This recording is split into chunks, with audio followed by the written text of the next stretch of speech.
Hey guys, it's Kevin, my review for the second week of Big Brother 26. This, of course, is episodes 6 through 8. And look, I was honestly really excited to see how this week was going to play out. I thought that last week's start was one of the most refreshing that I've seen in a while. Basically, the complete opposites of, what we tend to get in a first week. There were no, consistent alliances. Everyone kind of seemed like they were just on their own. There were fights happening left and right, most of them caused by Angela, but we kind of love that. We had the first boot be somebody who typically his archetype ends up going far. Things just seemed like they were heading in such a great direction, and I really just didn't know how this season was going to play out moving forward. It really did seem like we were kind of heading into uncharted territory, not to mention the equitable comps and things like that. It just felt like such a different kind of season that had so much promise behind it, and I was really excited, honestly, to see how this second week would go. And look, I will say this. When talking about the second week of Big Brother 26, it kind of feels like a tale of two different cities. You have the one city, which is the episodes, in which I can say this week really ended up delivering. In fact, I think I can confidently say these are some of the best produced episodes of Big Brother I've seen in years. Generally, I feel like they are actually putting effort into it. They are knowing what to show. They're not just bullshitting their way through stories. They're actually trying to put the effort into telling you how things happen. They're trying to show as much of everyone as they possibly can. And I feel like they've just been generally very entertained. They're not spending 15 minutes per episode on comps. They're spending a decent amount of time, but not half the episode. So that's one of the areas that I think really did improve. And I think all the episodes I'm talking about are actually really good here, and I'm really excited to talk about them. But then there's the other side of things, which is the feeds of it all, which honestly was kind of insufferable. And I will, of course, get into that when we get into the what they didn't show section. But the point is, this was still a really good week overall. I think that while things maybe didn't go quite in the direction that I expected them to, I expected for this to be kind of like other seasons where the first week, if we've had something that's really crazy, the second week is things start to find their footing. I wouldn't quite say that yet. It still really does feel like we are still kind of in the early days and people are still trying to figure things out of, where they are really wanting to be within the house. But we're just going to get right into it because I definitely have a lot to discuss. Alright, so of course we're going to start off here with Sunday's episode, and there's not a ton to talk about. Out of the 3 episodes, this was definitely the least eventful, but there still was a considerable amount of stuff that I really did enjoy here. We get some moments in the beginning of Angela talking about just how elated she is that Matt's gone, still convinced that he had everyone wrapped around his finger, and, she sees herself as behind his demise, which... Yes, she's the HOH, but I fully give credit to, Chelsie and Joseph for steering her in that direction. Angela definitely, went toe-to-toe with him, obviously, but I really do think those two, if they had not given her the information that they did, which, again, I wish the show really would have shown, I don't think she would have gone quite in the direction that she did. We had this moment with Kenny where he continues to feel like a completely different person in the diary room than he is anywhere else. He feels like he has to hit the reset button. He's hoping he's going to win the HOH this week. We see Tucker is really positive that Lisa was one of the 3 votes to keep Matt. And this is one of the first big storylines. The first 7 to 8 minutes of this episode is really focused on seeing the 3 people that voted against, that voted for Kenny and trying to do what they can to kind of regain their footing. Lisa is playing this as badly as she possibly could. She talks about how, yes, she kept Matt because of the connections that they made on a human level, but she also wanted to utilize him as a number, which isn't bad. The problem, again, is that Matt didn't really have much of anybody, and also Lisa was explicitly told that Matt was the vote and still decided to go that way because she just assumed that the house was going to vote Kenny out. And instead of her just coming clean, because I think, honestly, her best play this week would have just been to come clean, tell people that she thought that's where they were going and she didn't really know what was going on. Instead, she decides that she's gonna lie about it. She wants to act like she voted him out, and in doing so, it makes her look so much more suspicious. And again, I have to talk about just how terribly Lisa is playing the game. Such a fun character. I really enjoy her a lot on this show. But she is truly such a horrific game player because her problem is that she just continues to have maybe the worst self-awareness out of anybody within this house. She is, seemingly has the inability to tell how anybody is thinking about her. She takes everything completely differently than end up happening. And, you know, knowing the target she already has on her back, even though she doesn't know, she doesn't realize that the house just absolutely despises everything about her and her cooking. They don't think she's a chef. They think that she has this power of sorts that, you know, Quinn has, and they're so convinced that that's the case. No, obviously she doesn't know all that information, but the fact that she was on the block last week and could have ended up potentially going, she doesn't know that she was the target, of course, but there was a period of time where people were considering to go for Lisa. You would think she would be working twice as hard to put in that effort and let people know, like, no, I'm here to play. I'm on your side. I'm not going to be as messy as Matt is. You know, there's no reason to go for me again.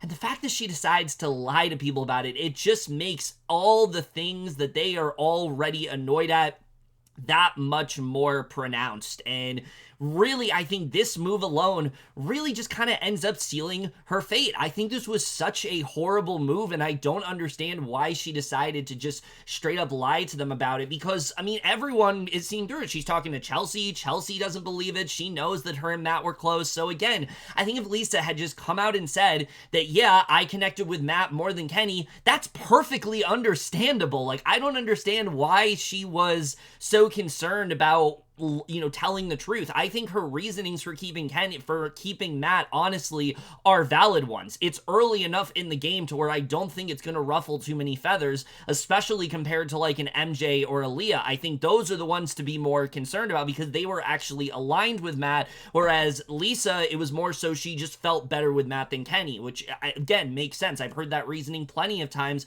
both in regular Big Brother and Big Brother games that I've played. So like, I don't really see the problem with that, and I just feel like Lisa lying about this, it just really put this huge target on her back that she just could not let go of throughout the entire week. And then on the flip side of things, we have MJ and Leah, who maybe aren't lying about how they voted because they really can't, but I don't think they're necessarily playing the best either. MJ is like fully after Angela at this point. She thinks she's like the common denominator between all of the chaos in the house. She wants to fight hard and like win the HOH. There's this conversation between her and Leah about what they really need to do in an effort to like avenge him, which, first of all, there's no reason to avenge him. He was literally the first boot. No one's going to be talking about Matt like weeks from now. I feel like MJ and Leah, they needed to just focus on themselves here and kind of separate themselves away from Matt. So this was already like not a great move, but she does feel like she has a bit of a fail-safe of sorts. She has some sort of cushioning, and that is the barbershop, which is an alliance that, as I mentioned before, is very much fake. This is not an alliance that is legitimate. Even Leah knows that it's not a legitimate alliance, but MJ and Matt were not really clued in on that. So because of that, MJ is convinced that this is what she needs to do. She needs to try to still align with them, despite the fact that they all voted differently, and really feels like this is her only real connection. And that's not necessarily a bad strategy. Again, it's just like a majority of the house guests this season, I think we are seeing a commonality where people just believe what they want to believe. They don't try to compare notes with anybody, do what they can to see if there's any proof of it. They just kind of go with it. And I feel like for MJ, I like that she's putting in the effort, but she's not putting effort into the right places because the people that she wants to work with don't really feel that incentivized to work with her, and I think it's really going to be her downfall in this game, although there's another thing, obviously, that is holding her back, which we'll talk about. But yeah, so that's really what's going on there. But then, of course, we do get into the HOH competition, and once again, it was another equitable comp. I feel like it's insane to me. The fact that, like, I can sit here and say something positive about the comps in a Big Brother season is very rare, and it's great to see that continues to be the case with the way things played out here, because all the comps this week, again, are completely equitable and also results in multiple people winning, which is, again, just insane. Like, what is happening? This does not feel like Big Brother, and I mean that, you know, in a positive way, because we're used to seeing, like, the same type of comps, and I like that they actually are trying to do something a little different. This is like a quiz competition. They're told about, like, they watch a series of animal videos, and they then have to answer a bunch of questions about them, and I thought this was a fun comp. I liked the way that this went down, but I also, again, just liked how random it was. Like, it comes down to T-Core, Leah, and Chelsie. Leah continuing to get so close to the HOH, but not quite getting there, and we have Chelsie also, who I didn't talk about this because I didn't think it was that relevant at the time, but she had this cam talk, like, hours before the eviction on Thursday, where she talked about how she didn't want to win HOH, even though she is very close to winning, and she ultimately does win, and she's now the new HOH, and I was really happy to see her win here. We have back-to-back women HOHs, which is great to see. How often does that happen? That's so amazing to see, especially on a modern season of Big Brother, no less, but also someone like Chelsie is in such a good position in the house right now and wasn't really able to do anything about it. Now she has the power to do something about it. And I really did feel like, okay, she's made these connections. She is pretty much good with everybody. Yes, there's a part of me that feels like maybe she shouldn't have won because she doesn't want to try to blow up her game and expose all these connections, but she has the benefits of not voting anywhere last week. She didn't have to cast a vote, and so nobody really knows where her allegiance lies, so she can kind of do whatever she wants. And I really did feel like her HOH was going to kind of set the tone for what this season was going to be, and well, we'll just kind of get into that, but overall, like I said, I was really excited to see her win. I thought this was just really great overall. I really liked the comp, and I was excited to see how Chelsea's HOH would ultimately turn out. Now, with that said, let's talk a little bit about Chelsea's HOH, because immediately she is very hesitant on what she really wants to do. Does she want to take a really big strike and get blood in her hands, or does she want to maybe play things a little bit safer? And we see her go around to some of her allies. Cam throws out MJ and Lisa, as well as Kenny, since he's such an easy out at this point. But he feels that, she feels that she needs to go for people that are vulnerable. She feels that Angela would also be an easy one to target. And, it seems like that's what she is going to do, kind of steering in that direction. But she also is conflicted on whether or not to go for MJ here because of the fact that MJ and Leah were the other two people that voted for Matt to stay. And I feel like that's completely sound logic. It's like, you didn't vote with the house. We don't really know where your head's at.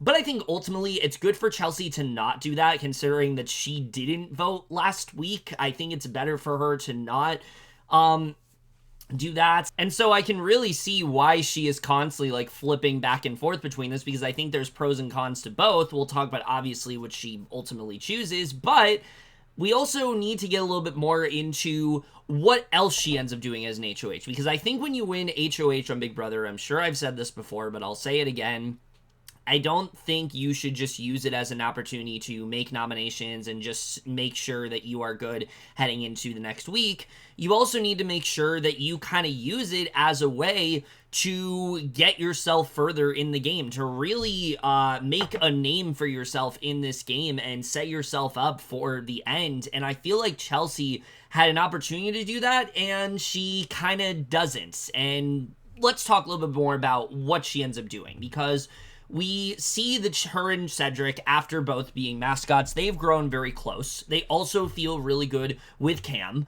And because of that, they kind of feel like they should maybe make this alliance, but they want to expand it beyond just the three of them. So they also want to pull in Brooklyn and Quinn, which, you know, seems like it makes sense. Everyone's kind of rocking with them. Quinn is definitely a very hot commodity when it comes to alliances for people. Everyone's trying to pull them into things. We'll talk about that a little bit later. But Cedric pulls in Quinn and Chelsie pulls in Brooklyn. I thought this was really smart. Each of them kind of work on somebody.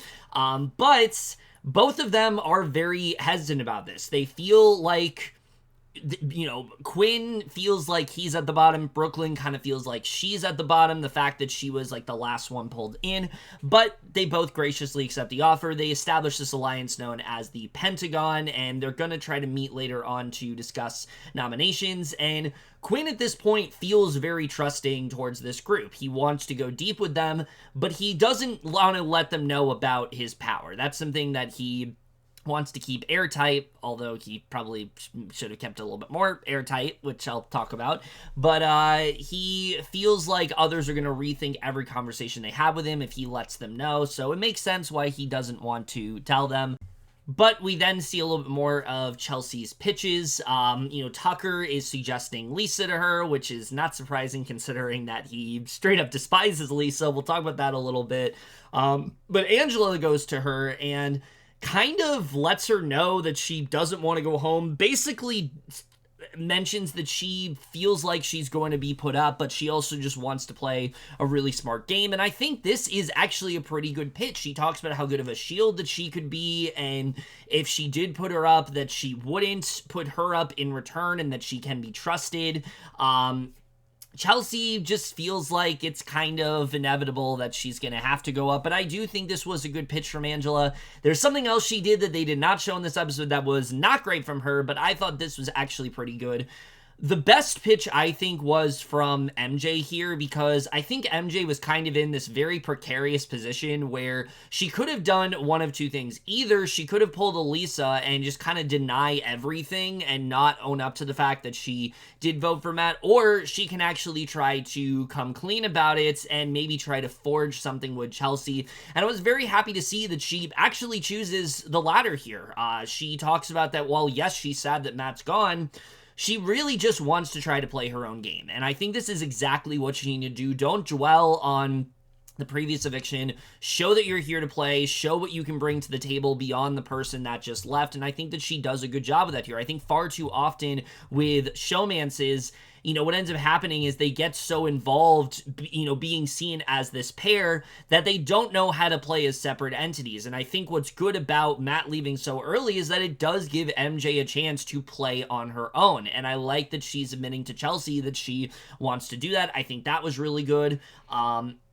And she really wants to try to gain her trust here. That's mainly her option. And so because of that, she feels like she can just go ahead, and she does reveal to her that she does have America's veto. And I mean, this is pretty much exactly what she needs to do. This is kind of the thing that I think is going to be a safety net for her for a bit.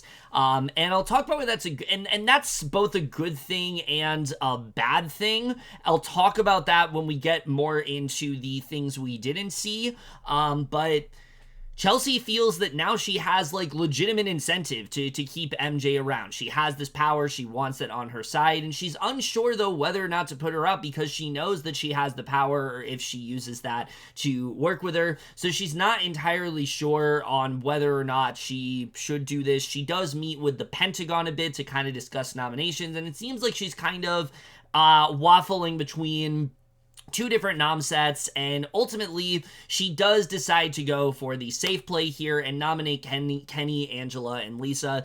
And on paper, I think this is actually the right move for Chelsie. I think that she's doing the right thing here because of the fact that she didn't really, because again, she wasn't able to vote last week, and so she really has no incentive to work with anybody. I think her best play here is to go for the safe option. I think that makes a lot of sense. It's early on in the game. You don't want to make a lot of, waves and things like that. I think if you want to have just a really easy HOH where no one is coming after you and everyone feels good, coming into it the same, going out of it the same way they did coming into it, I think this is definitely the way to go. That being said, I do think that this might not have been the optimal play for her. I think the optimal play for her, honestly, was, despite the fact that she wanted to, felt close with MJ, I think she honestly should have just put her or Leah up here. I think that would have made a lot more sense.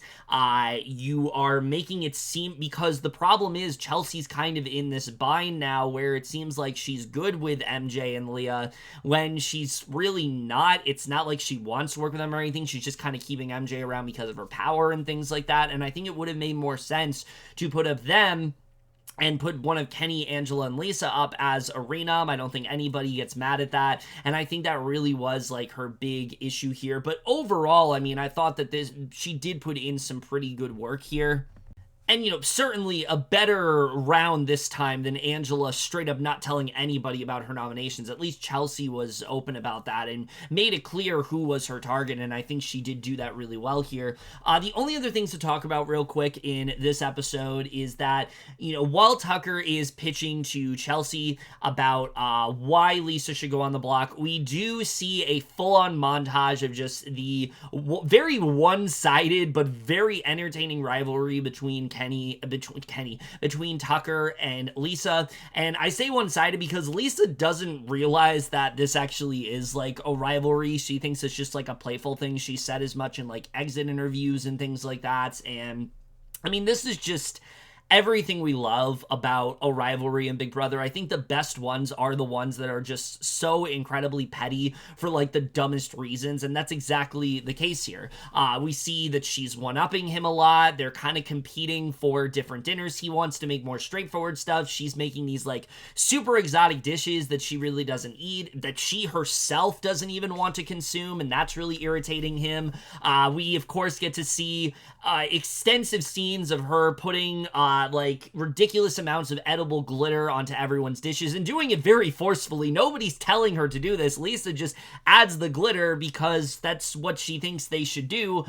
There's a moment where she's like even things like her exercising in the kitchen is like really bothering him. Tucker is really slowly becoming just one of my favorite characters of this season. His hatred for people just holds no bounds. You do not want to be on that guy's bad side, but yet it is so incredibly fun to watch because it just feels so authentic, but also, again, it has this like spitefulness to it that we just don't normally get to see, and I just really enjoyed watching it. He really just wants to do what he can to get her out of the house, make things a lot less stressful, and like I said, his hatred for Lisa this week easily makes for some of the most entertaining moments of this entire week, and I just really liked what we got to see from him. I think the more I see of Tucker, the more I just continue to like him on this show, and I think he's slowly becoming one of the best characters to watch this season.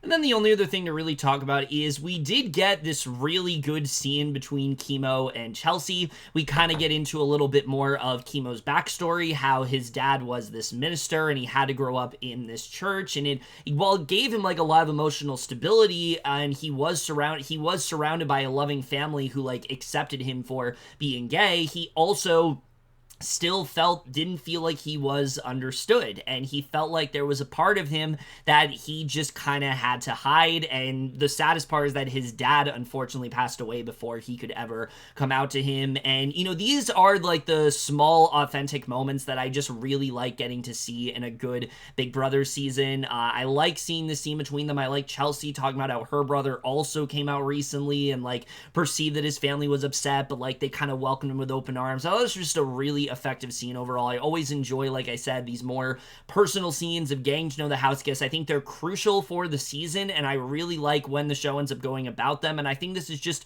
a really good example of what the show does do really well. Yes, we want to see those really big flashy moments and all these fights and all these strategic moves, but I also like these smaller, more down-to-earth moments, and I think this is a really good example of that.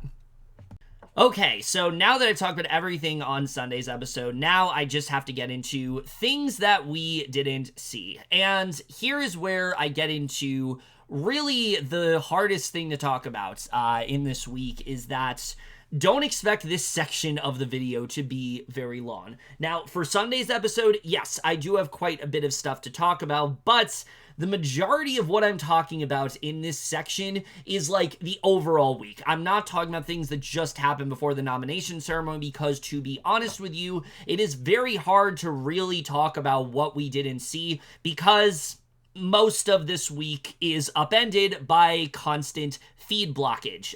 There is this overemphasis throughout the week of cutting things throughout the feeds, and look, I mean, a lot of people have gone on extensive rants about this, and, I will just go ahead and say that I think that this is so incredibly counterproductive. I feel like Big Brother, they're so afraid of what is going to end up happening that they just immediately go into panic mode, and instead of them trying to just assess every situation, assess every situation as delicately as they can and really try to, show us what happened in the most transparent manner. Instead, they want to shield us from seeing it in the event that something bad ends up happening, and it just made for such a frustrating week of feeds because almost every time I would turn them on, there was a "will be right back" sign. And this went on for like 20, 30 minutes. This was not one of those things where like, a lot of the times they'll cut away because of the fact that maybe they're saying something that they don't want others to hear, either about production or about something within the game, and they don't want us to know about it, or they're playing a comp and they cut away. But this was like, it went from people having like a very intense argument that we'll talk about on Wednesday to literally just them talking about something that happened and deciding to block it. And the thing is, the reason why that is already such a terrible idea in concept is, one, because we don't really get to see a good idea of what really ended up happening. Two, because the fact that you are blocking this specific situation, you now basically have to block every tense situation that happens on the season, because if not, it just looks like you're biased, and it's just really annoying to see. Most of it surrounding Angela. Almost anytime Angela's on the feeds, they just cut away from it. I think a lot of this is due to backlash from casual audiences feeling like she was this bully, which that's your fault, production. Like, you edited her that way. So, like, don't try to don't try to hide what you already showed in the episode, because that's, one, that's not who she is. Two, you already dug your own grave with that, and, her job literally called and said that, like, they're not going to hold her accountable for anything, which they shouldn't, because she didn't do anything worth firing.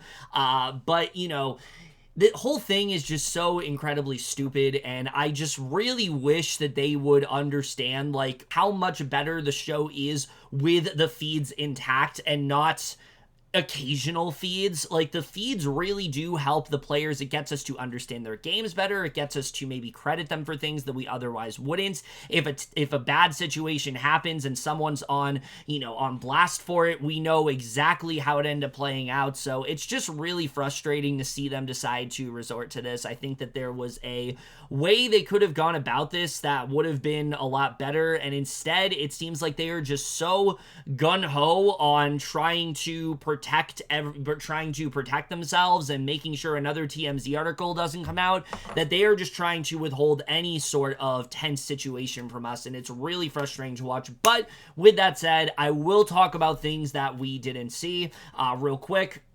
So one of the things that didn't really come up in this episode, Cam, Chelsie, and Cedric, they do have an alliance of sorts. It's called the 3Cs, and it's not really doing that great.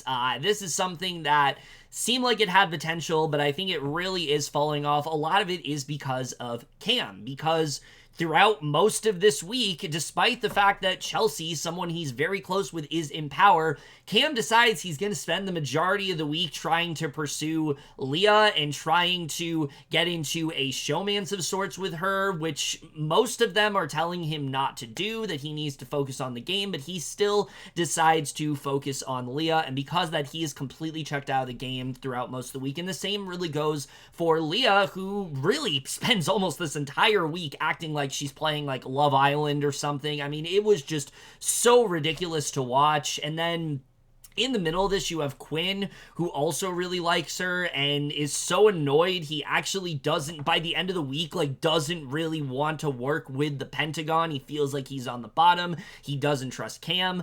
Feels like Cam is taking Leah away from him. The whole thing is so stupid, but point is, like, Cam is kind of a non-entity in this week, and I feel like that really ended up hurting Chelsie, because I really do think she needed Cam and Cedric by her side. I think the three of them really needed to try to cultivate some sort of group together, and I think that if they were able to do that, I think that they honestly would be in a much better position than they were leaving this week, because honestly, by the end of the week, I think they kind of lose some of their footing just because of the fact that they weren't able to stay, that they weren't really able to forge something, you know, and really just like solidify it into something bigger than what it really was. I think they really needed to do that here. The other big thing here with Chelsie that I don't think the show did a good job of portraying is that she really wasn't secure about her nominations. Even though she did initially put up Kenny, Angela, and Lisa, she was this close to flipping it to MJ and Leah, but it really was because of MJ telling her about America's veto that Chelsie ultimately didn't put her up. And I feel like this really shows that MJ is not in as good of a position as she maybe thinks she is. I really do think the only reason MJ is not going to go up on the block in the next couple weeks is because of the power. And I feel like the second that power is no longer in her possession, they will be much more adamant on trying to get her up and out of here, because they really do see her as this big threat. They know the power that she has. They know that it's not like super dangerous, but they see her as this really big threat that could go decently far in the game. And I think that if Chelsie really, what she needed to do this week was honestly put up Leah. I think that needed to be her main sort of focus this week, and it would have been the right week to do, because like I said, Leah's so checked out of the game, focusing on Cam, focusing on Tucker, who also does not want anything to really do with her, but yet she feels this attraction towards him and feeling like, you know, which one she actually likes. Not listening to Quinn's advice. Quinn tells her she's in a bad position at the beginning of the week. She really does nothing to try to improve it. Instead, she just focuses on really just trivial things that don't really matter that much at the end of the day. And I think knowing that she was so not in the game and no one really was batting for her, I think Chelsie should have really tried to get Leah on the block. I don't know if Leah would have ended up going, but I think it would have done her a much better, I think it would have been much better for her than it does. You have the Cam problem goes away at that point. You're worried that Cam is spending too much time with Leah. Now Cam has to work with you. And then it frees up MJ as well, to where because of the fact you're spending so much time with her, now MJ feels incentivized to work with you. And I think this just would have been so much better for Chelsie if she had just gone ahead and put up Leah instead of honestly Angela, because she wasn't going to put up Angela. And this is something else that the show really didn't showcase, is that Angela almost did not go on the block. In fact, it almost was Kenny, Lisa, and then a pawn of swords, and that pawn almost ended up being Cam, who, like I said, so checked out of the week that he literally volunteers himself to be a pawn. Cedric also volunteers himself to be a pawn, thinking that he's gonna be fine. And this here, I think, brings up the only real drawback from the AI arena, because look, I'm really enjoying this twist so far. I like the impact it's having on the game. I like the fact that anybody can really win. I like the added factor of, like, we don't really know who's going until literally Thursday night. I think that's really cool. But I think the issue right now, if you really had to ask me, like, what is the main flaw with the AI arena, is that I think some people are just feeling like, because of the fact that they know that there's 2 chances to get off the block, they see it as, oh, I can just volunteer and no big deal, I'll just win the comp. And that's all good and done until you don't win the comp and then you end up on the block and you end up going. And for Cam, that's actually the situation that he would have been in if he was on the block. If he was on the block come Thursday night, I actually think there's a very good chance that Cam gets out of this house, because very similar to Matt, they see Cam as this big athletic threat, and they think that he's someone where if comps start to get more physical, he will end up winning a bunch of comps. Hell, I said this in my cast assessment that, like, he's gonna be fine. He's gonna, get to the end because of the fact that, like, the comps are really physical. And in a season where we've had mostly equitable comps, there still is that fear that could inevitably, that could maybe change. And I think that they are wise to think that might be the case. And because of that, they don't really want Cam in the house. So the fact that he is both checked out of the game this week and almost volunteered for nomination to the point where he was expecting it to happen. He said to Chelsie he would have been okay with it happening. It just really shows how much he has fallen off, and it's really disappointing to see, because I like Cam. I think he's a likable guy. I think that he is just a really fun and, like, super approachable guy that, like, I really do enjoy watching. It just really sucks that he, unfortunately, doesn't really seem to be too focused on the game and doesn't really seem to want to do much to improve his positioning. So, yeah, really not great for Chelsie to form this alliance, the 3Cs, and have one of her members completely checked out, the other one also volunteering for the block. I think that really did end up hurting her this week.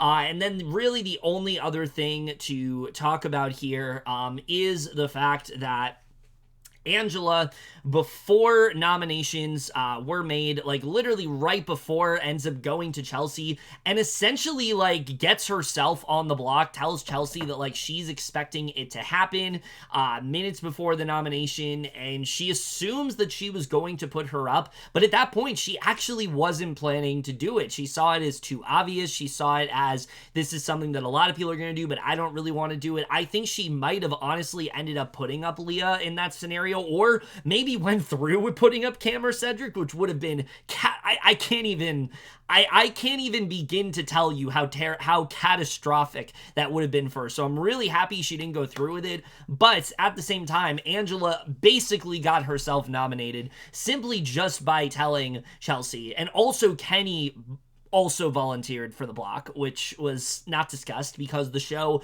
wants to portray Kenny as this underdog when he really is anything but. In fact, his will to stay in the house changes at the speed of the wind, honestly. Like, 1 second he's like, oh, I want to leave, I'm good, I miss my kids. The other second he's like, no, I want to win, I'm feeling great, I want to win these comps, I want to stay. Like, it's so hard to tell whether he actually cares about the game or not, and the show doesn't want to portray that for whatever reason, despite the fact that he's really not putting much effort in. But yeah, that's something else that you didn't see. I think I talked about everything. I know this was kind of a longer section than expected, but I had to do some ranting because, like I said, it is impossible to talk about this week without talking about the things that they didn't show us and the things that I'm frustrated they didn't show us. But I think that's really all I need to say. I don't think I'm going to really talk more about the feeds in Wednesday and Thursday because, like I said,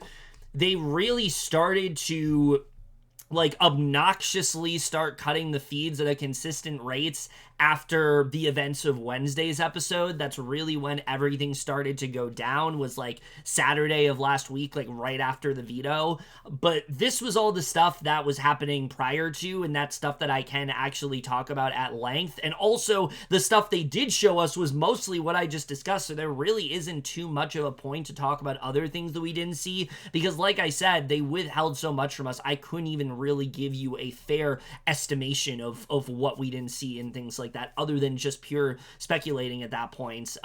But this is mainly what there is to talk about. I think they did a pretty good job for the most part of what we know, at least, of portraying what happened. But either way, let's just get back into it.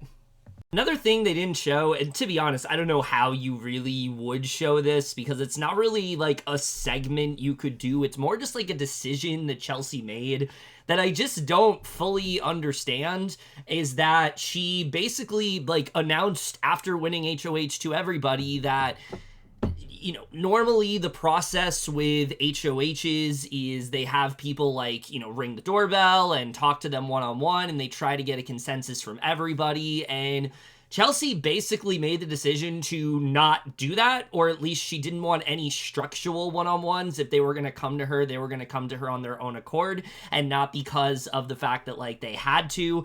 And on one hand, I get what she was doing. She wanted it to be more, like, organic and not forceful. I think that's a good thing, but I think in doing so, it really robbed her of being able to have, like, a sense of being able to really develop her, and just kind of, it really robbed her of being able to develop a footing within the game. I think that this really could, I think that this one decision, amongst a couple others, is really the reason why by the end of this week, Chelsea's not really in a better position. She's kind of, I wouldn't say she's in a worse position necessarily, but she's certainly not where she was last week. I honestly do think Chelsie might actually be better when she's not in power, when she is just, someone that is voting. I think she might honestly be better in that position because she just, I think, really did not do a good job of making sure that, like,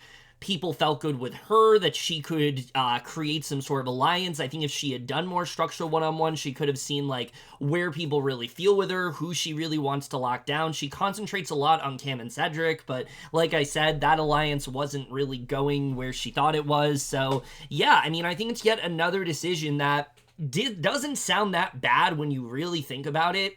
Like, but it doesn't really sound that bad at first, but the more you think about it, the more you realize that this is yet another decision that really did hurt Chelsie severely this week. Not to the point where I think she's going or anything. I think she's going to be fine. I just think that what could have been this really great HOH was hampered by a couple decisions, and this is definitely one of them. And then also with Kenny, there was some sort of fight that ended up happening involving the house guest playing a game, and it really irritated him. It set him off to the point where everyone was saying that, like, they were really disturbed at what he said.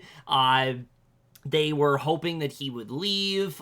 He himself, again, just keeps going back and forth between, I want to play the game, I don't want to play the game. It's just nonstop with Kenny, and it's honestly getting just so ridiculous at this point. I don't know why he hasn't just left at this point. It feels more performative than anything, like he's just saying it so people feel bad for him. And I don't know if it's a strategy, but if it is, it's like the worst strategy ever because nobody is taking him seriously at this point. And I just don't know what they were thinking. I don't know what the show is thinking by casting him. I don't know what he's thinking by playing the game in the way he does. It's just all really frustrating to watch. So I think I got into everything that I needed to regarding what we didn't see. With all that said, let's just talk about Wednesday's episode.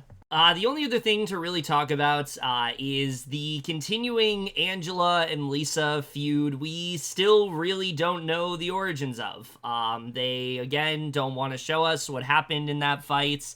From what Lisa has said since then, I don't really understand why they couldn't have shown it to us. But again, I think it's just Big Brother being so fearful of something coming out during an altercation that they would then have to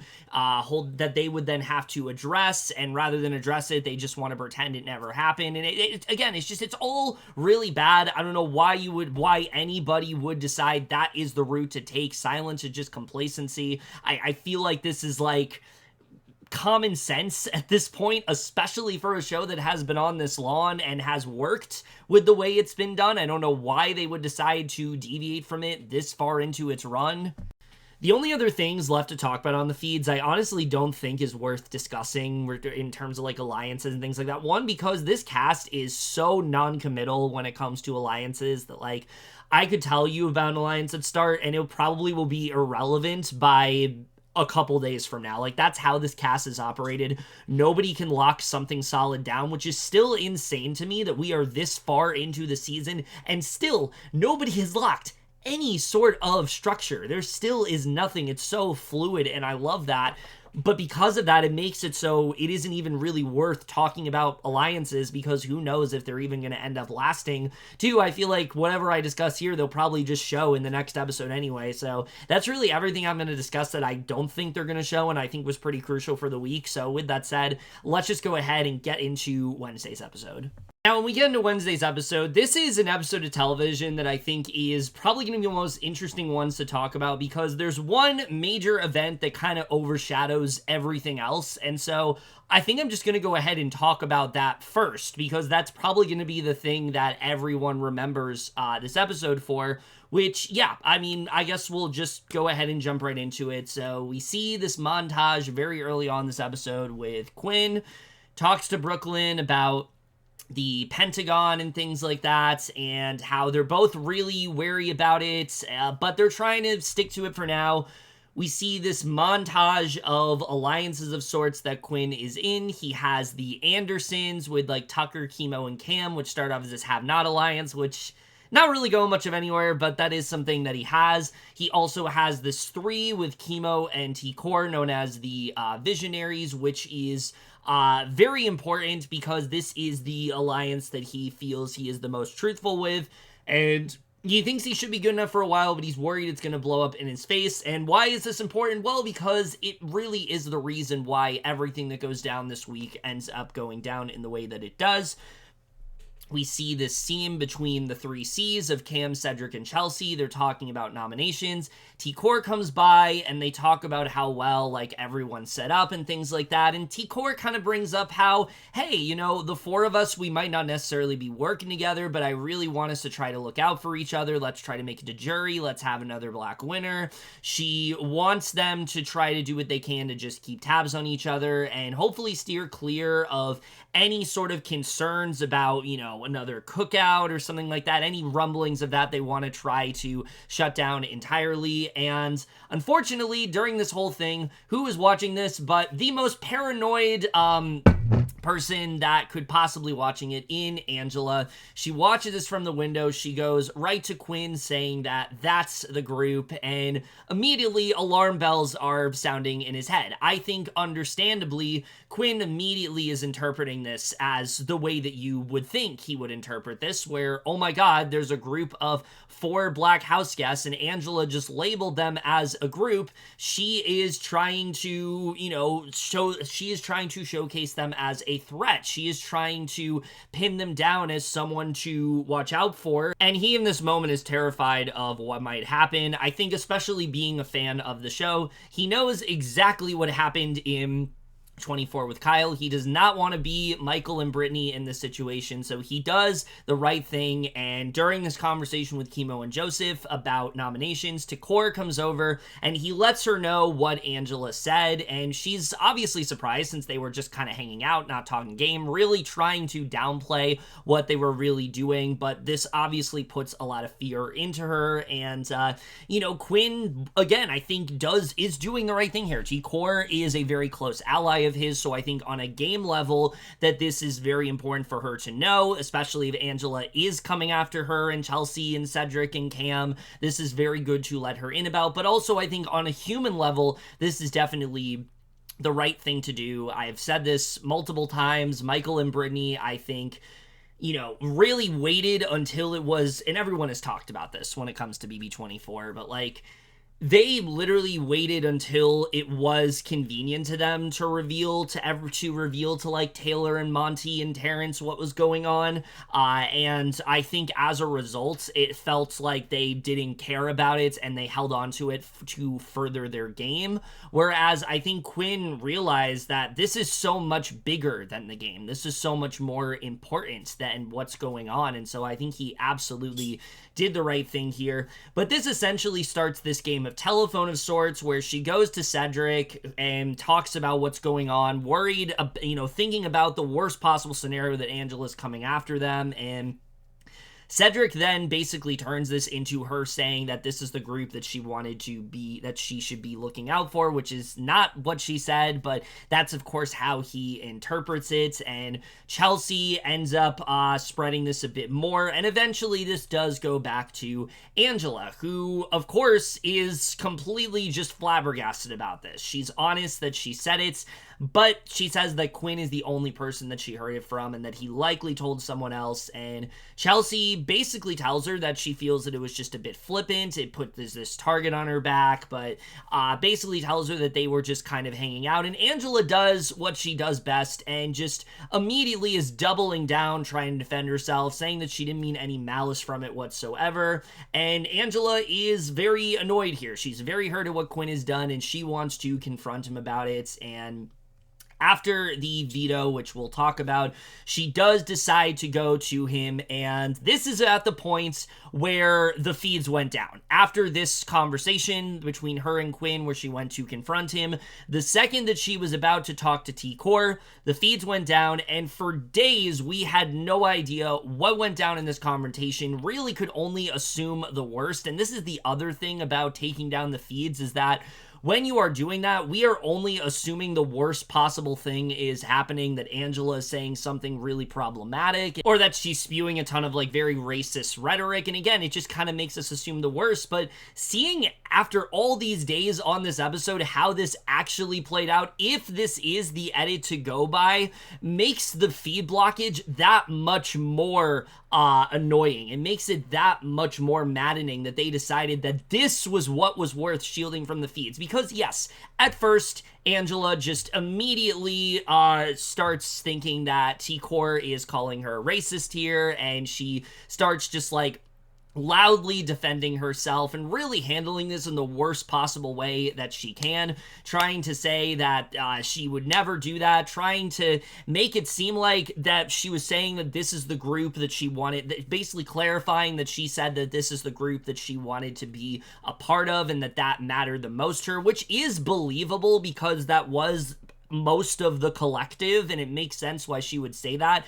But Quinn, basically tells her how he perceived it and didn't want T-Core to be grouped in, and Angela just kind of goes off on him and says that, because she does have this great line of saying that what he's feeding her, she's not eating, which everyone has been pretty much memeing up since then. It's a really, really great line. Angela really kills it with the one-liners, but T-Core does the right thing here and talks about just how dangerous it is to kind of perceive, to push this idea and how it's being perceived. And immediately Angela just thinks that T-Core's calling her racist here, which T-Core's trying to tell her that that's not what's happening, but Angela just starts freaking out. She's crying to her, and T-Core's like, yeah, I'm not doing this. She walks away, not interested in Angela just continually victimizing herself, and understandably is very frustrated because she's not listening to anything she's saying. She doesn't understand why she is crying about this, and she also is feeling very guilty. But I like that Joseph, Kimo, and Rubina are assuring her that, like, no, you did the right thing. You needed to let her know that this was not okay. And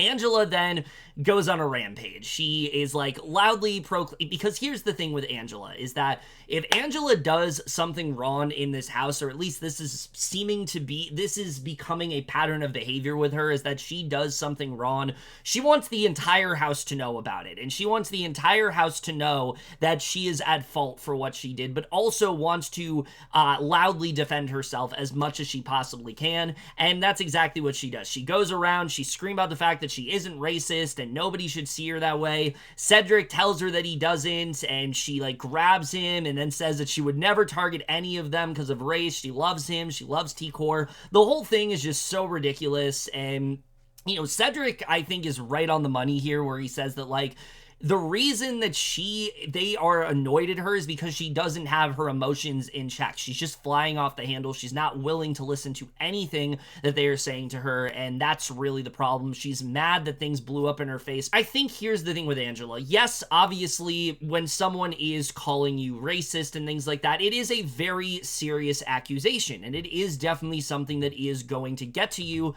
But I think Angela needed to recognize in that moment that Tikor was not calling her racist. Tikor was just telling her about the implications that this could have and what this really meant, what she, even if she wasn't implying that, that is the way that it came across and how dangerous that really is. I think that's something that needed to be said, and I think all of that was definitely, the right way to go about it. Everything Tikor does here, I think, is really great, and I really like the way that she handled this. I already was liking Tikor a lot, but the way she handles this specific confrontation, a really difficult one, really just upped my respect level for her, because I think she handles this in the best possible way that she can.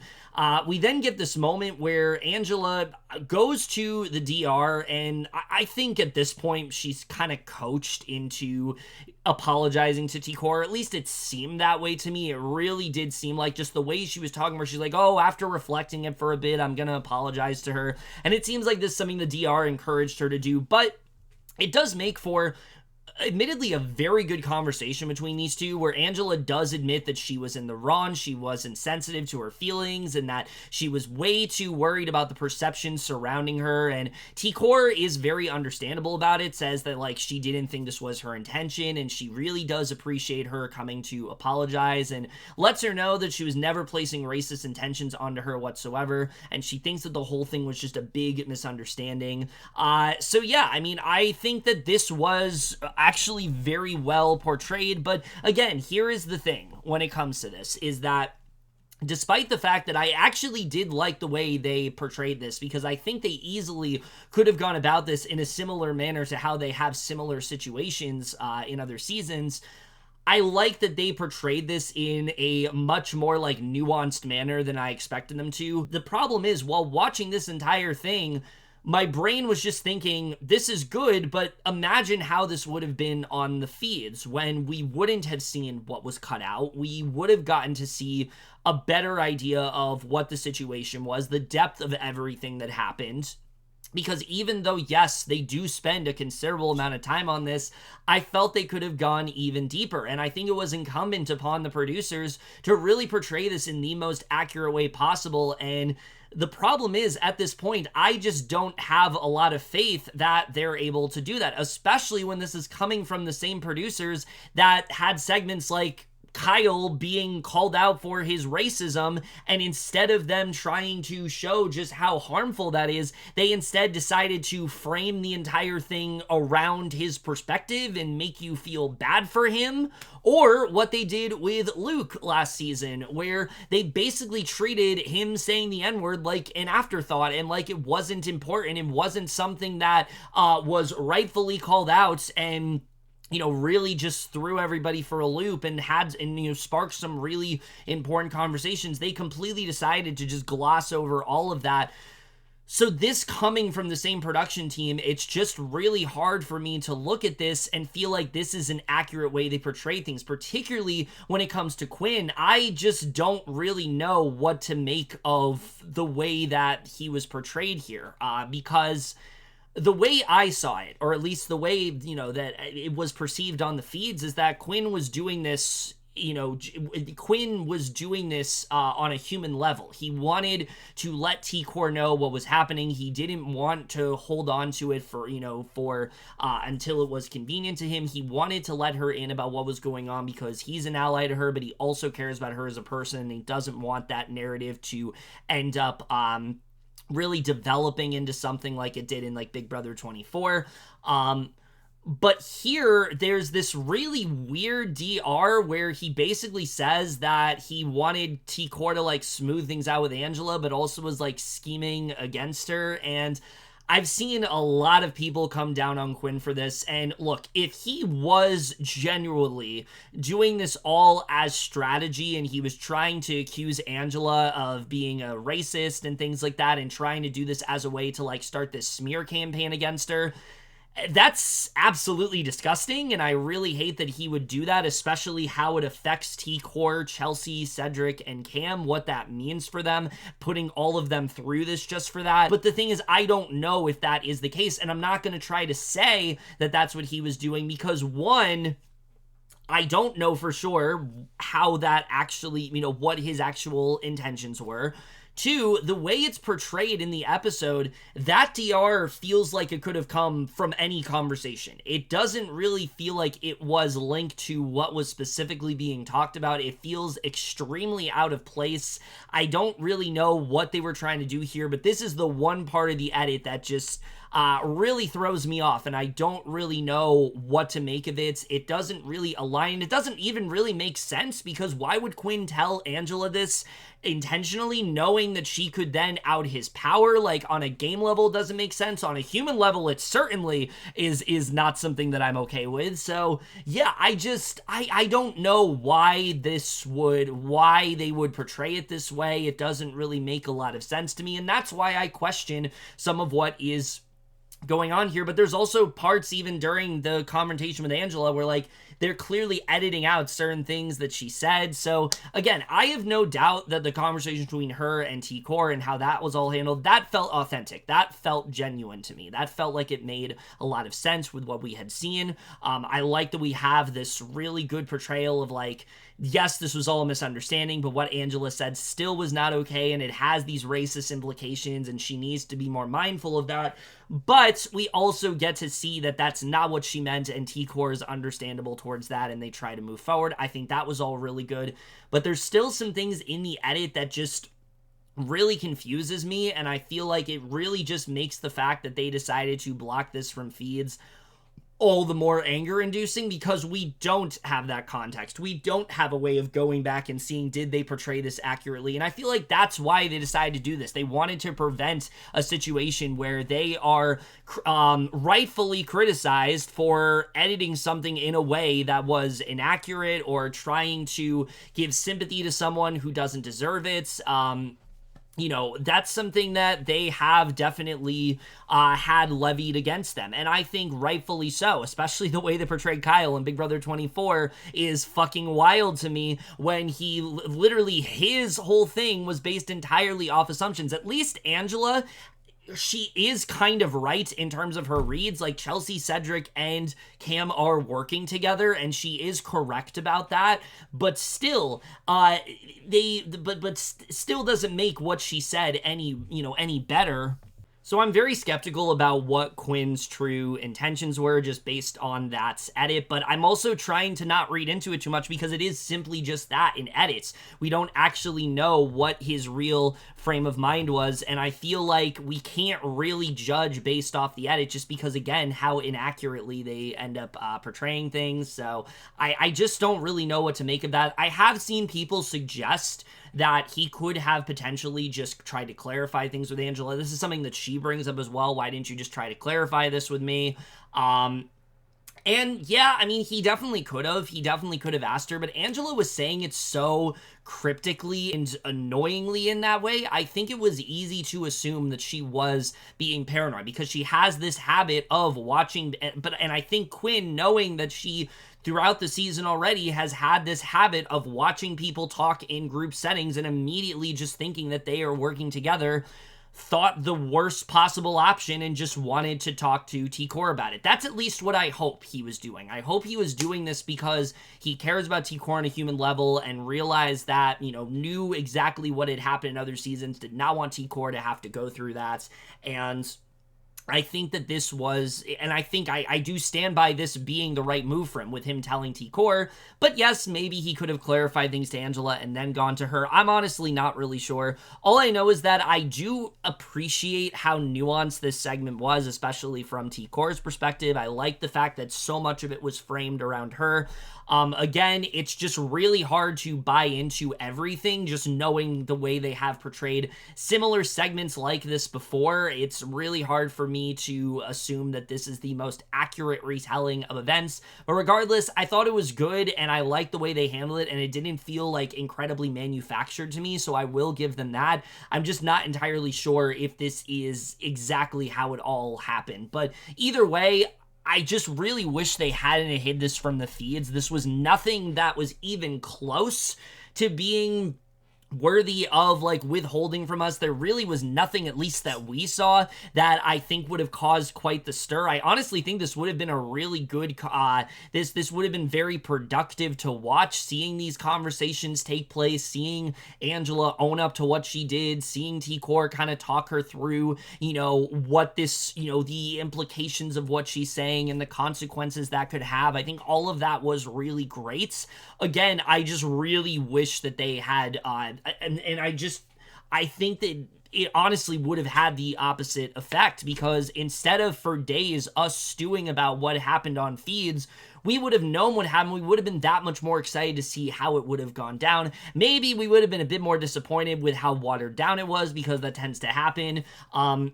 But either way, I'm glad they showed this to us. They could have easily just hit it, and I'm glad they didn't. I feel like they kind of had to show it because of something Angela does a little bit later as a result of this.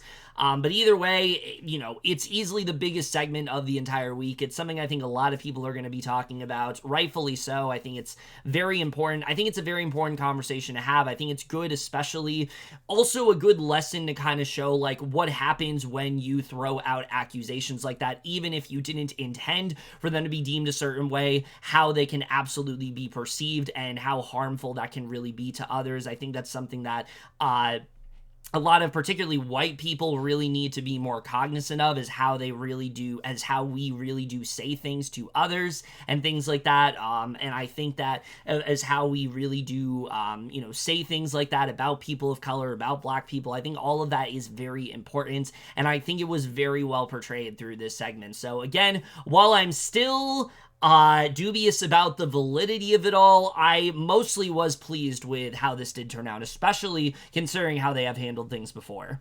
Okay, so now that I have talked about all like the major stuff happening in this episode, let's talk about some of the other things that are going on, which we see more of Lisa just continuing to kind of self-implode here. She goes over to Chelsie, talks about how she's gonna win the veto, she needs to be mindful of that, and Chelsie feels like this is painting an even bigger target on her because of the fact that she has won a veto before. I don't know why they are so adamant on the fact that Lisa's won a veto when Angela's won an HOH and Kenny's also gotten relatively close. I think all of them are pretty big threats in that way, and honestly, it's really hard to even deem anybody as a threat when nobody's won multiple comps to this point. Everyone's only won once, so I don't think this is like other seasons where you can say, oh, this person's a comm threat, because it's really hard to tell, especially if these comms continue to be just random and equitable like they have.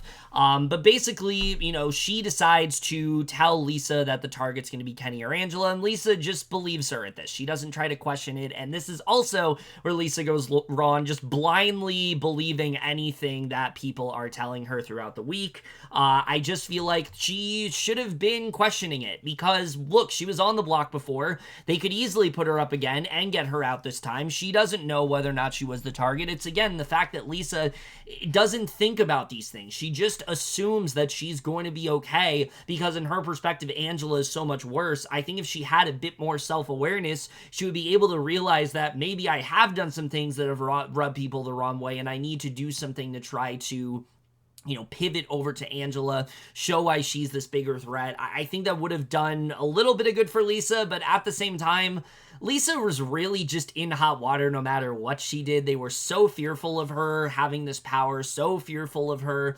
they were so convinced she wasn't a chef, really annoyed about the food that she made that they didn't like. I don't really think there was much she could have done to save herself, but she really does not do a great job of even attempting to here. We do eventually get to the veto here, where Joseph and Brooklyn are drawn again, which I thought was pretty funny, since it's literally basically the same set of people to play veto minus Matt, I think the same exact group of people that were playing last time, minus, is there someone I'm forgetting? I feel like I'm forgetting. Who am I forgetting?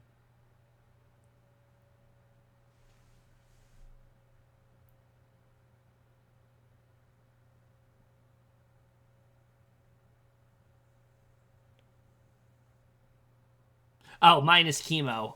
Kimo obviously was not here, but aside from him, it was basically the same people. And once again, it was another equitable comp.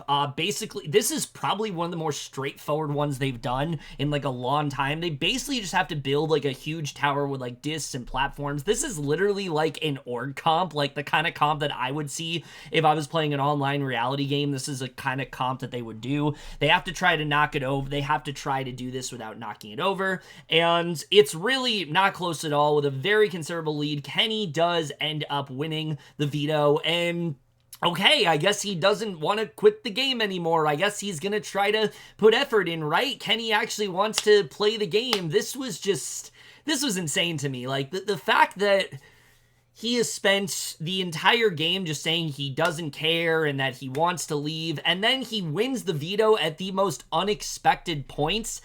I was generally just so shocked about this. I could not believe what I was reading when I saw that Kenny actually won the veto. But yes, he did, and I kind of wish he didn't, because that means, unfortunately, we're gonna lose one of Angela or Lisa, and that sucks because they're bringing all the entertainment right now, especially since they fucking hate each other. That also very much helps. But anyway, yeah, Kenny does win the veto, yeah, so we get this moment now about who's gonna be the pawn. What do we do in this situation? And Tucker goes to Chelsie and basically says that, hey, if you need a pawn, I'm willing to do it, which, again, like I said, the fact that people are volunteering for the AI arena is so stupid to me. I understand that you think that you can win the comp, but you don't know what the comp is going to be. You don't know what your chances are if you are against that person. There's so many variables. I just don't think there's ever a good reason to volunteer for the block, even if you are confident that you're going to win. I just don't think it's ever a good reason, especially because then people take it as incentive to then take it as a reason to just put you up again because, oh, you've done it before. So it's just, the whole thing is so stupid. I like Tucker, but I don't understand this. I did, of course, love the moment where he talks about how he likes biscuits. Everyone's been talking about that, and he gives us some great entertainment this week, and that was definitely one of those moments. But later on, he has this conversation with MJ, Brooklyn, and Leah, and basically threatens them about the fact that he's very confident that one of the advantages is a double vote, and he thinks MJ is in possession of the other one. She is denying it, but later goes to him in private, and I think, again, we see that MJ does do a good job of knowing how to get herself out of tough situations. She confesses that she does have America's veto, but she doesn't want to tell him the details of it, but then basically just tells him the details, says that she has 2 votes, that's a power, doesn't do anything but save her, and I think she should have just stopped there, honestly. But she goes further into it, saying that, like, she just basically just tells him what the power is, and that's the one thing I don't think she did well, is that she's saying to Tucker that I'm not trying to tell too many people unless I trust them, and Tucker just openly, like, accused you of having it. I don't know why you feel he is trustworthy at this point when he could easily just, like, use this against you and use this as incentive for people to put you up, which is exactly what he does, by the way. I think this was not really great from MJ. I think her owning up to it, that's fine, but her telling him exactly what it does, I don't think really was the move here. I think yes, obviously he'd find out from Chelsie anyway.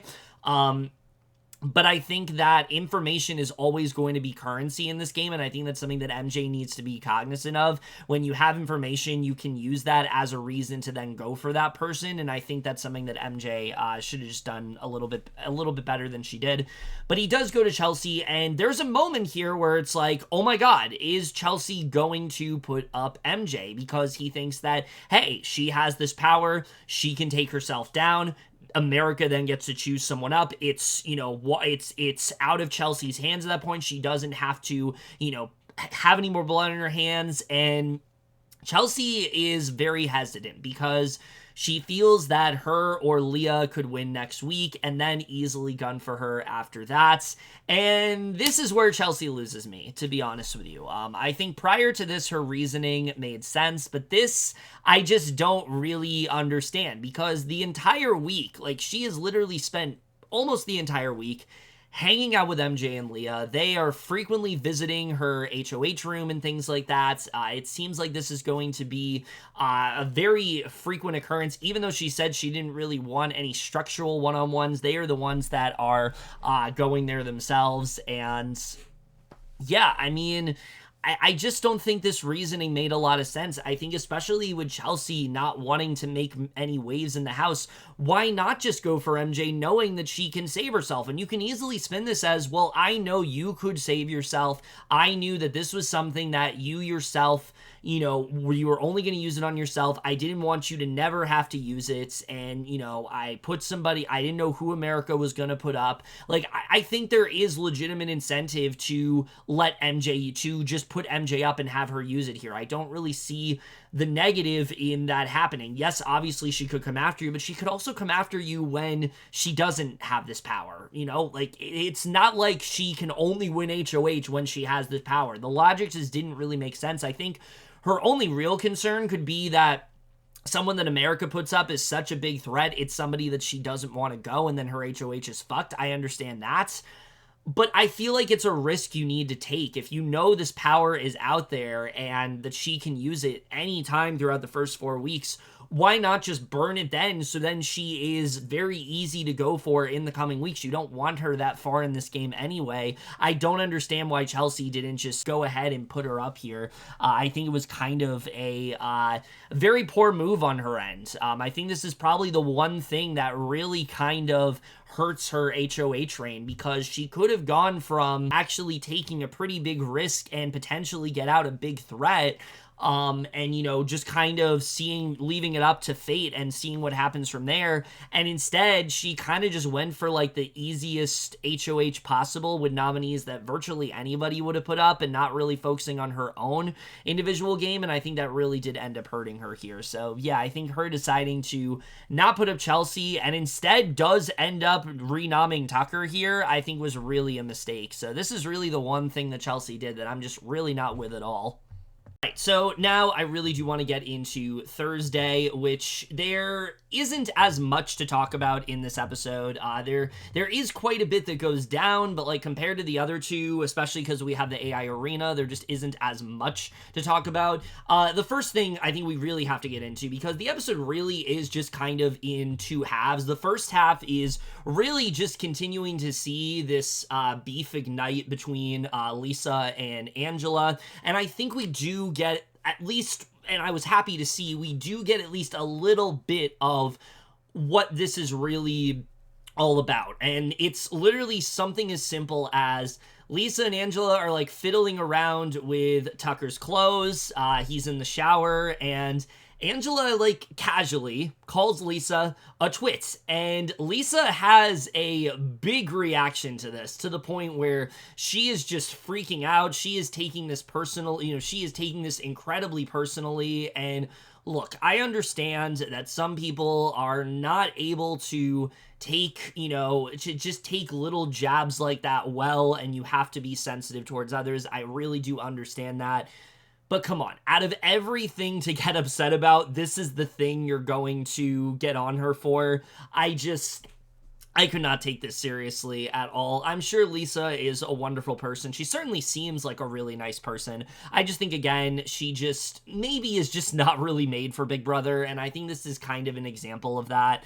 I just feel like the fact that there's a couple things I want to say with this. One, I think it's absolutely insane for her to, just like, I don't want to invalidate her feelings. Like, I understand that Lisa was bothered by what happened, but on the other hand, I think that this is a little ridiculous. It's not like Angela said something personal about like her job or her life or something like that. She literally just called her a twit, which is an insult I have not heard in years. And honestly, props to Angela for continuing to come up with some very, memorable and very creative insults. Matt was kind of right, honestly, when he said that Angela has a lot of creative insults, because she really does. And I think this is a great example of that. Two, I don't think Lisa has any right to really, like, go off on Angela and say that, like, she's attacking her for no reason, when this, at least from what I can gather, all stemmed from Lisa telling Angela that she personally could not keep affiliating with her, that she could not affiliate with her anymore because it will affect her personal well-being. One of the worst things you could possibly say to somebody. So you see what I'm talking about when I say, like, I don't think Lisa's very self-aware. This is like the, like, textbook example of that.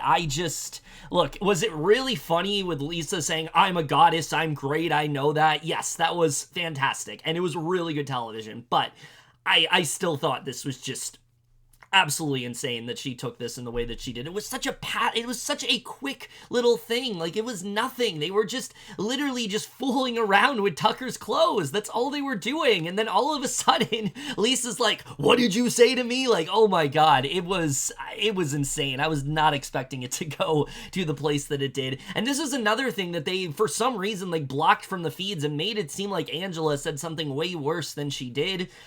We still don't really know what their fight was about, like, a week ago. They still haven't really told us the details of that. We do have further confirmation from Lisa now that it's more so about the fact that, like, she didn't believe that Angela really wanted to work with her based on her body language, and Angela got upset about that.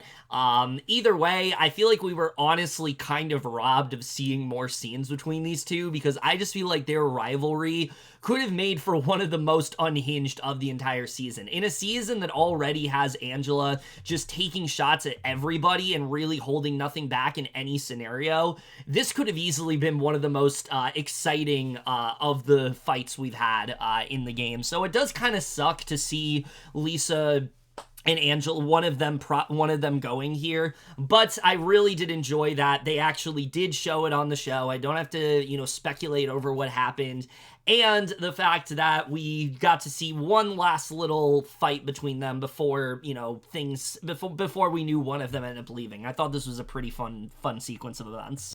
But the other thing to talk about here is Tucker, because at this point, he is really starting to get a vibe that Lisa has a power, the way that she talks about it. We get this fun little segment where he talks about the fact that, like, he doesn't believe a thing that she's saying. She's continuing to say that she voted for Matt. I don't know why she is still saying it at this point of the week. Like, at this point, it's like, move on. Like, nobody cares. I don't think anybody gives a fuck that you voted for Matt if you are just open about it. But the fact that you are being cagey about it, that's when people are going to start caring. Like, it really is just that simple. Like, if you voted a certain way, especially this early on, just own up to it, or just don't bring it up at all. Like, that's the thing. Like, there's no reason for her to continue to do this, but he tells her that, like, he's this studier of, like, human behavior and psychology, and he knows how to read people's movements really well, and talks about how, because she fidgets a lot, he feels like,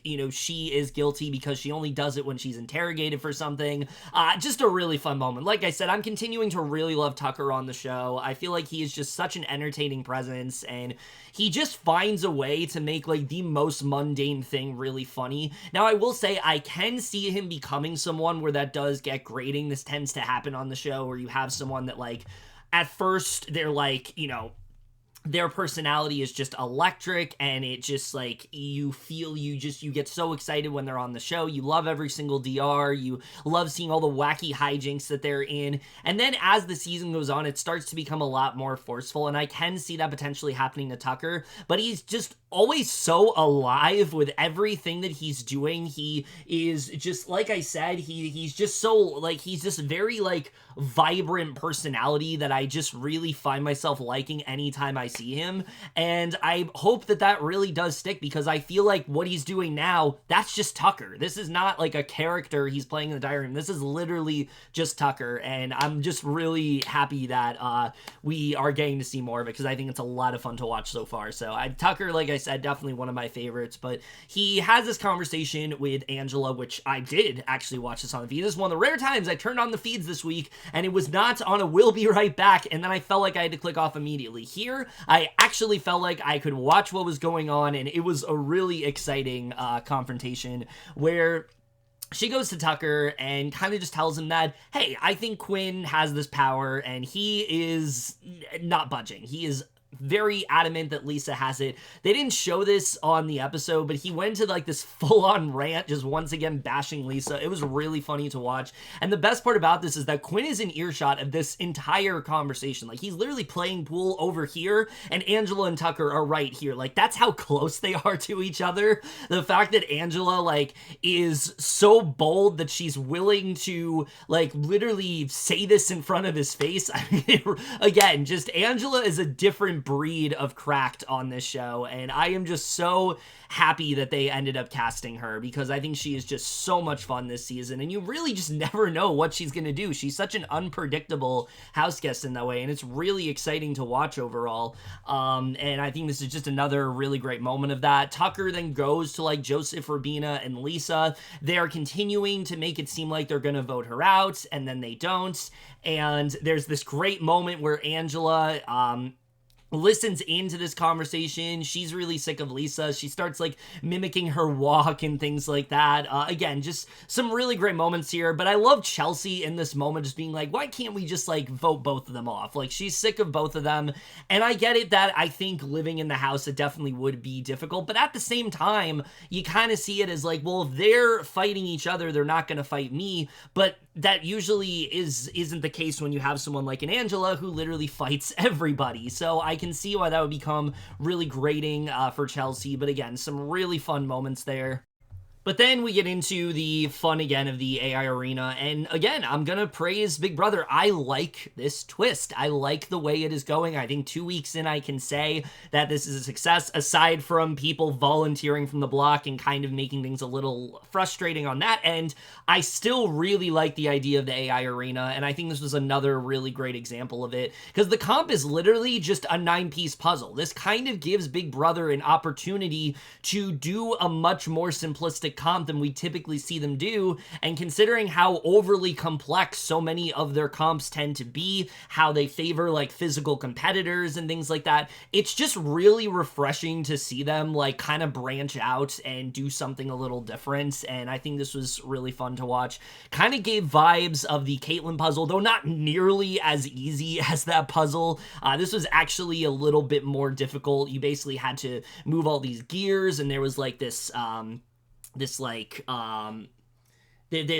was this like circular thing in the middle and things like that. Either way, Tucker completely beasts this comp. There was like no competition whatsoever. He builds the entire scanner, but of course does so by constantly proclaiming how much he really likes puzzles. And I think we really just need to emphasize just how much Tucker really likes puzzles. It really is something that I think is worth gleaning in this episode. When you watch this episode, I think one of the biggest takeaways for sure on Thursday night's episode is just Tucker's admiration for puzzles. It literally makes him turn British, and it is everything. We love the fact that he loves puzzles, and it's just such a remarkable moment to watch. You know, some people really just get emotional during this game, and we see Tucker's passion for puzzles and just how much that is just reminding him of these great memories he's had with them, and how that's just radiating this positivity out of him, and it's making him just continue to exclaim how much he really loves puzzles. And again, these are those raw and powerful moments in Big Brother that I'm definitely that I was talking about before. I think this was just really, really great to see, and I'm really happy that Tucker wasn't afraid to let everyone know just how much he loves puzzles. No, but in all seriousness, this was such an amazing moment. Like, I was watching this, and I was like fully locked onto Tucker. I saw it mainly because they don't do a really good job of showing like where Angela and Lisa were at. Like, every so often they cut to them, but it was clear that both of them were just really struggling. And seeing Tucker like get those last few pieces in and just say, I like puzzles, I really like puzzles, it was just amazing. Like I said, Tucker is here for the entertainment, and I really hope he ends up sticking around as a result. And I hope that I end up liking him weeks from now and not saying, oh my god, I fucking hate this guy weeks from now, because that also has happened. And I hope that is not the case with Tucker, because right now I am enjoying his quirkiness and just his very exuberant attitude. I'm enjoying it so far, and I hope that continues to be the case moving forward. But yeah, so he wins the AI arena, and Julie then makes the announcement. And again, I have to say, this is the most awkward part of the show. Like, hands down, I don't know who is in charge of this specific structure, but this is the one thing they just really need to work on, because there is no way you can do this and not make it awkward. Having them all come down the stairs, like, slowly, and then Julie reveal that it was Tucker, it's like, why don't you just have them watch the comp on the TV like they do with other things? Why don't you just have them do that? I know it's live, but there has to be a way to do that. And then when you do that, you can just have the reveal then, or you go to commercial and then tell them, and then, when you come back, then you can, if you want to see them campaign, go to a commercial break and then have them campaign, because the way it's happening now, it's just not going to happen in the way that they think it's going. But I think even, so that already is pretty embarrassingly structured the way it is. It's just very awkwardly put together, everyone hugging Tucker, and then Julie coming in and being like, all right, guys, now go split off into your groups and campaign. It's like, you're telling them they have 60 seconds to do that. You are expecting them to go into a room, which is already going to take them like a good 20 seconds, to come back to that room, which is another 20 seconds. That gives them maybe 10 seconds to campaign. This is not going to work. If you really want them to campaign, which I'm pretty sure Julie does, she literally scolds Angela and Lisa for not doing so here. Just cut to commercial. Straight up, that's what you need to do. I don't understand why they structured it in this way. It's so awkwardly done. It's really funny because, like I said, I think every season Julie does not know how to be off the cuff, and you really just see that here. I mean, she really wants to see them campaign. I really do think it's due to the fact that they enjoy and look, I do too. I think we all do. We enjoy the exhilaration of and the thrill of a double eviction and how unpredictable it is and the rush of it all. I think we do enjoy that, but the difference is there's things to talk about. There isn't much to talk about here other than, okay, are we keeping Lisa? Are we keeping Angela? They've already had the time to campaign. I don't understand why you want them to, why you think 30 seconds or 2 minutes or whatever is gonna change that. It's just not enough time. Again, if you're going to do this, I think literally the only solution is to cut to commercial, have them do that off screen. You have some content for Thursday's episode if something spicy happens. Just do that, and then you can you actually do give them time to campaign, because I just don't think they're ever going to. Every time they're just hugging and congratulating the other person and assuring the other person they're gonna be fine. They're not gonna do what Julie wants them to do, and I honestly think it's really funny that this keeps happening. As cringy as it is, I kind of hope it sticks, because it is honestly turning into a really funny recurring joke. We don't usually see Julie mad just because she is that Chen bot monotone persona, but seeing her actually have emotion and getting frustrated is really fun to watch, and I kind of hope we keep seeing it just because it's such a rarity. So we then get the pitches to stay, and Angela gives one of the most impassioned speeches I have ever heard. You would think she was winning, she had won an Oscar or something with how passionate her speech was. She was giving this kind of voice the entire time, and she was so passionate about the entire thing. And look, I love the energy, I really do. But I would not know what to do in that moment. When I'm listening to people campaigning to stay like that, it's a lot. It really is a lot.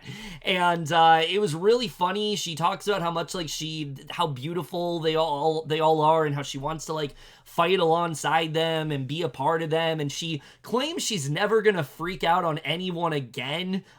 Sure. I cut back to this clip next week when there's another fight happening and Angela's involved. I feel as long as Angela's on the show, there's gonna be some kind of fight, just because that's just the kind of player she is, and I don't think there's anything wrong with that. I think the problem with her, again, is that she constantly misinterprets things, and the paranoia constantly gets in her head.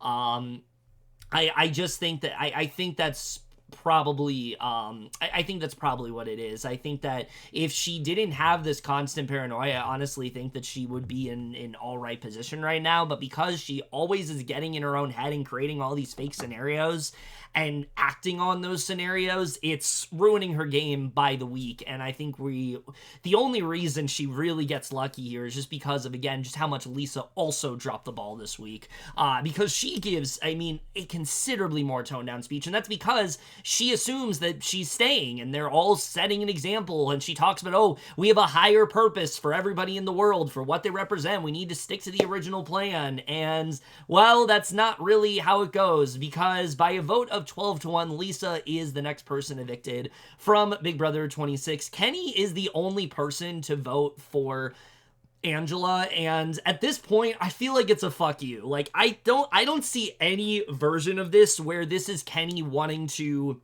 shake up the house and, like, you know, throw like a hinky vote. I don't feel like he has that in him. I don't think that he is deep enough in the game to think that way. I think this is literally like, you're not letting me you didn't let me quit last week, so now I'm just gonna go against the grain and fuck all of you for voting this way. Like, I think that's literally what it is, and if it is, I kind of love that. I really do not like Kenny at all. I don't find him likable. I find him honestly kind of insufferable, and I really just hope he ends up leaving soon, because I really do think he's slowing down the game considerably.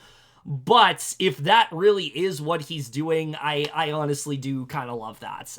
But either way, we get probably one of the biggest blindsides we have seen in the show in a long time, because not only is Lisa blindsided and just so angry at what happened. Like, I have not seen the look of rage on somebody's face when they get evicted quite like I have with Lisa's, but I certainly don't think I've seen someone have just as big of a reaction to the fact that they stayed in the way that Angela did. She even makes this whole, like, speech, like, moments after Lisa's evicted, to, like, how grateful she is and that she's gonna play this honest and true game. I love that they cut it off at the end, too. It made it all the funnier.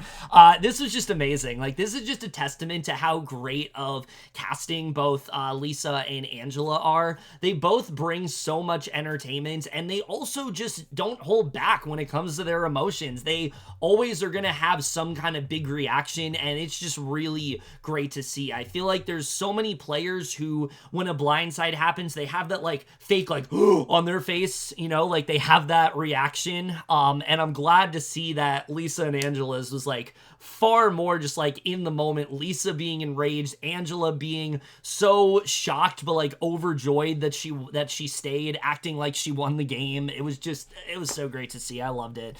But that does lead us into her exit interview, and she is pissed at basically everybody here. She can't believe that they lied to her about the actual plan for the week. She feels like nobody had her back, and this kind of makes me happy that Lisa is gone, just because, like, I feel like she would have been one of those players, especially on a jury, that, like, really would have been like, how did you play a more honest game than this person? I fucking hate questions like that, because, like, lies and deceit are all part of Big Brother. That's always been, like, one of the main, like, components of the game, and I hate when people, like, constantly, like, value integrity and things like that. It's like, Angela said it best in, like, her pre-season interview, like, leave that shit at the door, let's just play the game. Like, that's the best way to look at it, and I feel like Lisa would have been one of those people who, like, holds an unnecessary grudge towards someone for lying to her, especially since she's doing so here. I like that she said, like, they're all playing great games, but you can tell she's really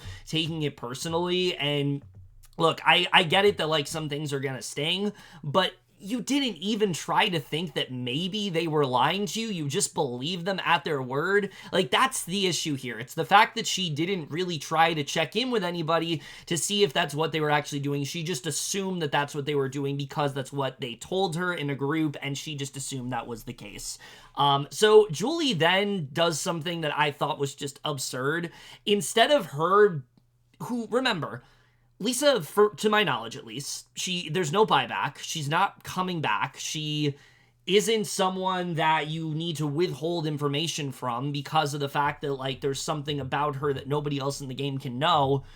why not take this opportunity to just be honest with her and tell her that they were afraid of her power and that they didn't like her cooking and things like that? No, Julie tries to spin it as they thought that she was a big threat because she was such a good game player, which, no, that's not what it is, like, at all. I get it that Julie wants to, like, be, like, this beacon of positivity and always trying to promote that, but it just gets really annoying, and this is one of those moments that really shows that, especially because, like, I would have loved to see Lisa's reaction to just hearing some of the things that the house guest said. I think that would have been really fun to watch. I know she got a little bit more into that in the extended interview, but again, this was just kind of disappointing.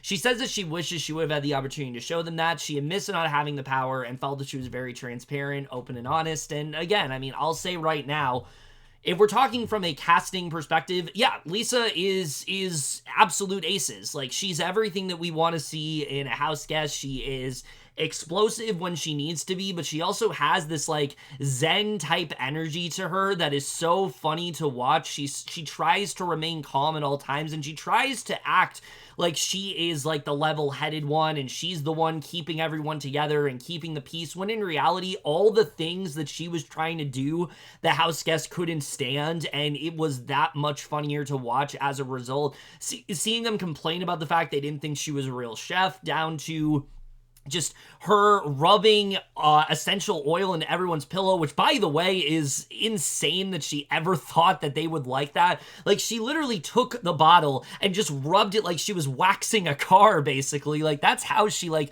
smothered it onto the pillow. So I don't know why she thought that was something that they would enjoy, but that was really fun to watch. Her one-sided rivalry with Tucker, her rivalry with Angela. I mean, Lisa just kept delivering, and I think from an entertainment perspective, she really did live up to the hype. Unfortunately, she's just really bad at Big Brother, and again, I think her biggest issue is the fact that she just has this, like, self-awareness to her, and she isn't able to recognize that. She's never able to understand, like, that maybe what she thought wasn't true, or that the house guests didn't have her back. She tried to work with people that were in, like, the worst possible position. She worked with Leah. That didn't go anywhere. She worked with Matt. Obviously, that didn't go anywhere. Angela wanted to work with her, and she basically rejected it because in her mind, her body language didn't make it seem like she wanted to work with her.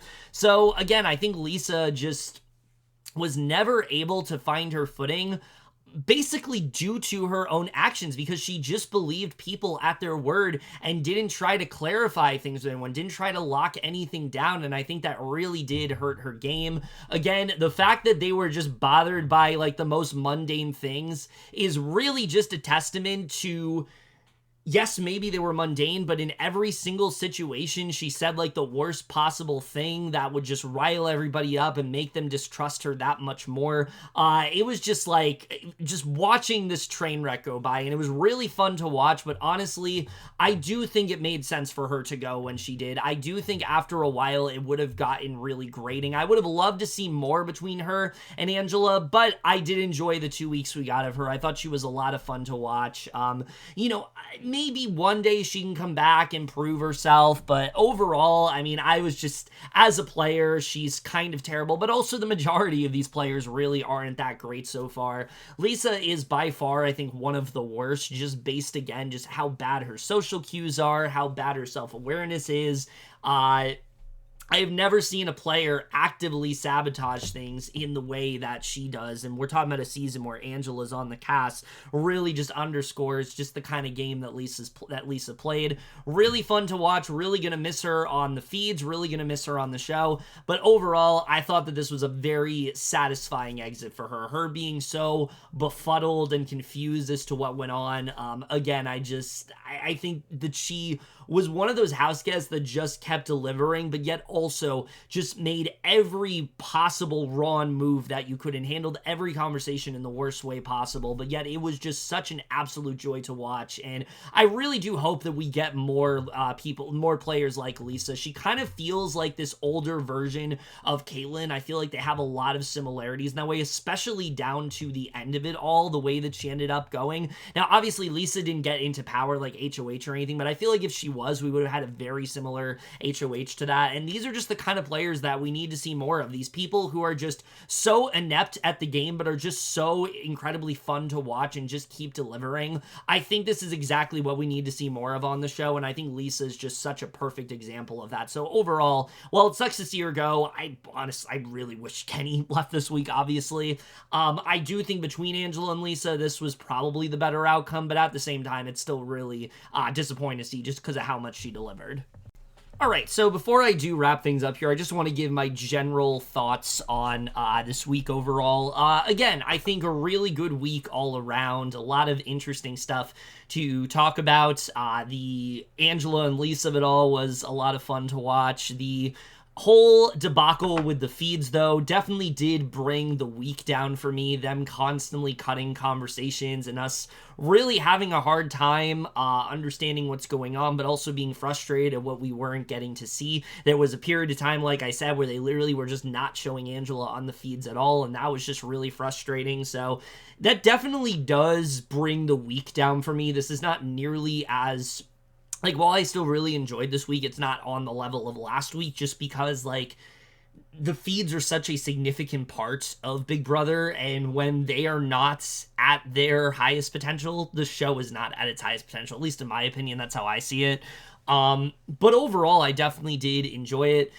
I think the only thing I really do want to talk about here is a couple things. One, the AI arena, I'm really liking as a twist. I just really hope this volunteering thing doesn't become a consistency to where people are just, you know, nonchalant, are just volunteering for the block without any care or thought whatsoever, and they just kind of start to see it as just something fun to do so they can win a comp, because that really just ruins, I think, the idea of the AI arena. I think the idea is that it makes things a lot more suspenseful and unexpected, and when you have people volunteering for the block, all that is doing is ensuring that, like, these people most likely will not go and this person will go instead, or at least that's how it's been so far. Maybe we'll see something change up where someone volunteers and it gets them sent out, but with this cast, that's really not that strategic so far. Honestly, only a few of them are. I don't really know if I see that happening, but we will just really have to see. Chelsea's HOH reign overall, do I think that it was a good one? I honestly think it was not the greatest. It wasn't terrible, certainly not on the level of like Angela's last week or anything, but I feel like there's a lot more that she could have done, and I feel like she just didn't really do it. I think the 3 Cs had the potential to really end up in a good position within this game, but unfortunately they just kind of dropped the ball. A lot of it due to Cam just feeling so checked out of the game, focusing on trying to pursue a showmance with Leah that probably isn't even going to happen because she doesn't like him like that. Or at least she's said as much. So yeah, I mean, I think overall, I think she's going to be fine. Like, Chelsea's a really good social player. She's really good at integrating herself into conversations, and she's been invited to multiple alliances. So I think in the long run, she will be fine. I just think there's a lot more she could have done with this HOH than she did, and it was just a little frustrating to see just how safe she ended up playing things when I think she could have honestly done a little bit more. But again, you know, I don't really have too much else to really say there. When it comes to how things are going to play out moving forward, again, I just really hope that this season continues to deliver. We've had, like I said, like 6 comps now and different winners for all of them, which is so exciting, by the way. How often do we get to see that in Big Brother? I think we really just need to just really relish in that and really just kind of not take that for granted, because it's probably not going to stay that way. I mean, this is what I'm thinking. I feel like now we have all these equitable comps, but something tells me that Big Brother's going to switch things up eventually, because it's still BBUS and they still are going to feel like, maybe since people are enjoying our comps, maybe now we can switch to the stuff we normally do. At least, but I'm hoping that's not the case. I'm hoping they stick with the equitable comps. If you want to do physical every so often, that's fine, but I'm really liking the way the equitable comps are going, and the cast is just a lot of fun, despite the fact that, like I said, a lot of them are not very strategically sound, and maybe the game isn't as interesting as it's supposed to be. The cast is keeping it entertaining. There's very few duds here, minus Kenny, of course, really not liking him at all. Leah, I want to like, but I need her to start doing more and not just like obsessing over guys in the game. Same with Cam. I need him to do more besides obsessing over Leah. MJ, I think, is playing all right, but she's still not really my favorite. But everybody else, I'm really liking this season. I think everyone has had some really great moments. Or whether or not, like I said, they're a great game player or not, I think this is definitely just a really likable and fun cast so far. So yeah, I'm still really enjoying the season. I still feel pretty good about it. I wish that they would have not done what they did with the feeds this week. I think we've been having a much different conversation about how the week played out, if so, because for all I know, this week could have been even more chaotic than last week, but because they didn't really showcase it, I don't feel like I have a full understanding of everything that happened, and I just hope that doesn't continue to be the case, because it will absolutely ruin the show. We saw it happen to BB Can, it'll happen to BBUS. It's a foregone conclusion, so I'm hoping that they realize like how valuable the feeds are and they start to put more effort into that, because it's just as important as the episodes. And when the episodes are better than the feeds, like, we have a problem there. That should not be the case. But I'm glad the episodes are delivering, because they really have been good this season. Like I said, I think probably the best they've been in years. Certainly the best they've been since, I would say, probably like, I don't know, BB17. That was probably the last time I really like legitimately loved the episodes. But overall, the feeds need to be better, and they just really haven't been. But either way, guys, in my review this week of Big Brother 26, the most guys saw it of this week overall, left your thoughts. And how are you feeling about this season so far? Where do you think things are going?